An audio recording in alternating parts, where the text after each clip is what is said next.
Right, so hey everyone and welcome back to another budget photography video. I hope you're enjoying this lockdown as bored as I am.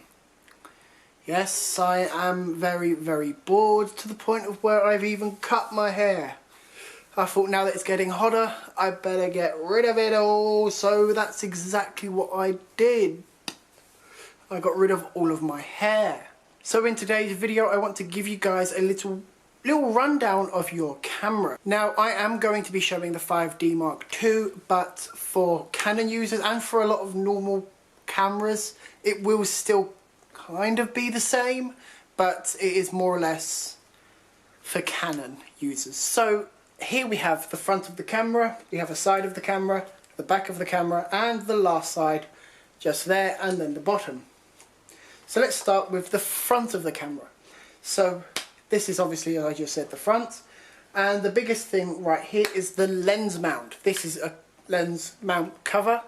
If I take this off here, behind the lens cover is a mirror, because, well, this is a DSLR, a digital single lens reflex.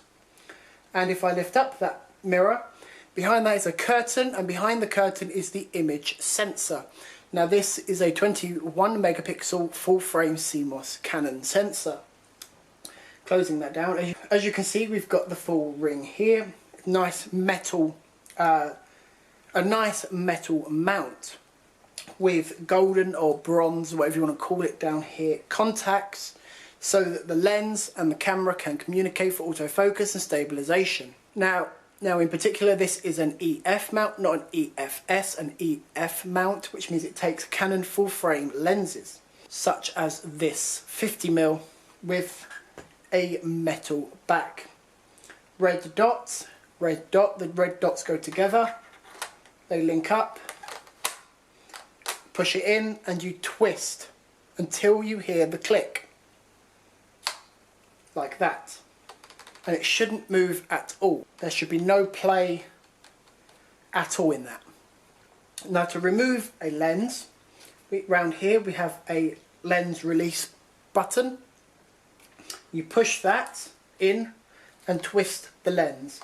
Now what that is doing is there's a little catch here that this pushes down, and there is a little hole within your lens that grips the lens and holds it into place. If we go to the side just here, still on the front of the camera but just here, we've got a depth of field preview button. Now personally I don't really ever use this button, but it shows you the depth of field that you're going to get. Then we also have the 5D labels and EOS labels, and then around here we have a focus light which emits to help the camera focus in low light. You can switch this off and on when you need it. Going round to the side of the camera, you also have the strap mount. I don't always have the strap on. I hate saying that. I should have said that. Anyway, then you also have the card mount. Then you also have the card slot. And you pull open, pull it towards you, and then away. And now for this camera, it is a CF card. I currently have a CF adapter, and it goes in just like that, and then you push it out with this little button at the bottom here. Really easy to go in and out. Now let's do the other side.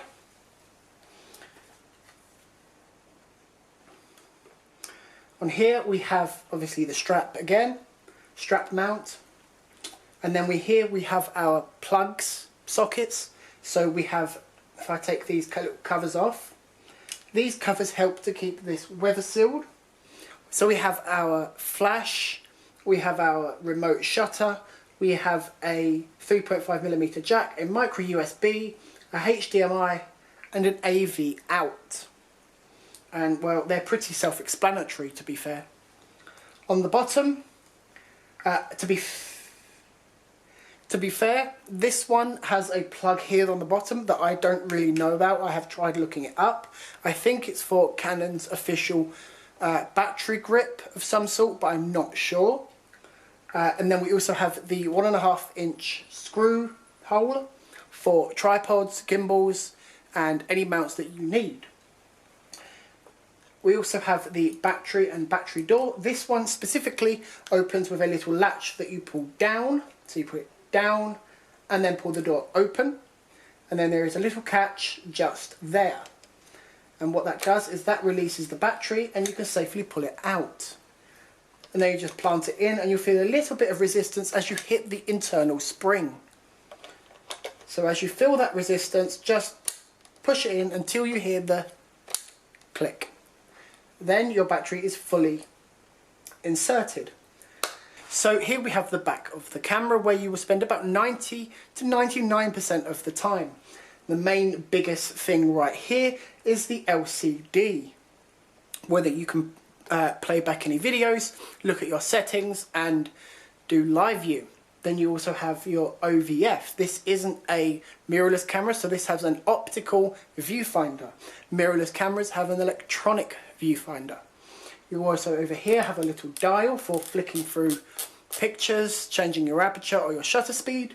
That can be changed to your personal preference. Over here we have a series of buttons. So we have a menu button here at the top next to the live view. Then we have a profile setting, so if you want to change how the camera sees different colours. Here we have an info button if you want to see information on a previous image in case you want to change exposure settings on the camera. You also have a play button and a delete button. Well, you can kind of guess what they do.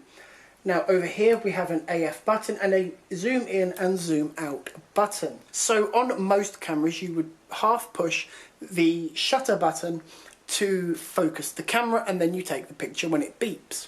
But with this one you don't actually have to do that. You can just push the back button focusing and that will lock onto a subject and then the lens will focus automatically and track the subject, so to speak. Then you have the zoom in and zoom out button. These are digital zooms and they won't actually affect the picture. This is more for checking focus. So you can zoom in and zoom out in live view. Then if we go to the top here we have the mode dial. I've currently got it on creative 1. You've got bulb mode, you've got manual and shutter and aperture priority. Over here we have another LCD, a black and white LCD.